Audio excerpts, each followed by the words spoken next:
Assalamualaikum warahmatullahi wabarakatuh. Nama saya Mahfud Basit dari kelas 11 IPS 1. Saya akan menceritakan peristiwa-peristiwa penting sebelum proklamasi kemerdekaan Republik Indonesia. Pada tanggal 1 Maret 1945, Panglima Tentara Jepang, Letnan Jenderal Kamakichi Harada mengumumkan pembentukan BPUPKI. Tujuannya adalah sebagai syarat suatu negara merdeka yang diketuai oleh Dr. Rajiman Widodiningrat dan wakilnya R.P. Suroso.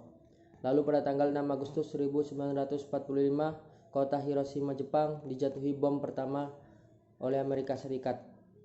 7 Agustus 1945, BPUPKI dibubarkan dan dibentuklah PPKI yang diketuai oleh Insinyur Soekarno dan wakilnya Muhammad Hatta. Tujuannya adalah melanjutkan tugas BPUPKI. Kemudian pada tanggal 9 Agustus 1945, kota Nagasaki, Jepang dijatuhi bom kedua oleh Amerika Serikat.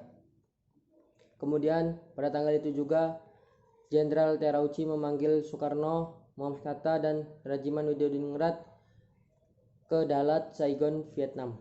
Pada tanggal 12 Agustus 1945, mereka bertiga pergi ke Dalat bertemu dengan Marsekal Terauchi yang menegaskan Jepang akan menyerahkan kemerdekaan kepada bangsa Indonesia.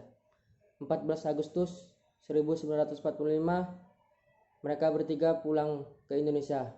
Kemudian Sultan Syahrir mendesak Soekarno-Hatta untuk segera memproklamasikan kemerdekaan Indonesia. 15 Agustus 1945, Jepang menyerah tanpa syarat dari sekutu dan terjadi kekosongan kekuasaan atau vacuum of power di Indonesia. Pada tanggal itu juga golongan muda mendesak Soekarno-Hatta segera memproklamasikan kemerdekaan paling lambat tanggal 16 Agustus 1945. Namun Soekarno menolak karena ingin meminta pendapat dari para anggota PPKI. Pada tanggal 16 Agustus 1945, Soekarno beserta Ibu Fatmawati dan putra pertamanya Guntur dan Muhammad Hatta di kediamannya diculik oleh golongan muda dan mereka dibawa ke Rengas Dengklok, Karawang dan dipaksa segera memproklamasikan kemerdekaan Indonesia melalui radio. Malamnya Soekarno dan Muhammad Hatta kembali ke Jakarta.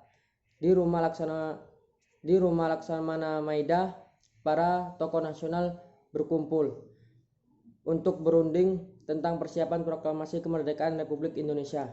Kemudian Soekarno dan Muhammad Hatta bersama golongan muda dan golongan tua membahas perumusan naskah proklamasi kemerdekaan Indonesia. Lalu pada tanggal 17 Agustus 1945 pada jam 10 pagi, Soekarno dan Muhammad Hatta membacakan naskah teks proklamasi kemerdekaan Indonesia di Jalan Pegangsaan Timur nomor 56. Sekian dari saya, kurang lebihnya mohon maaf. Wassalamualaikum warahmatullahi wabarakatuh.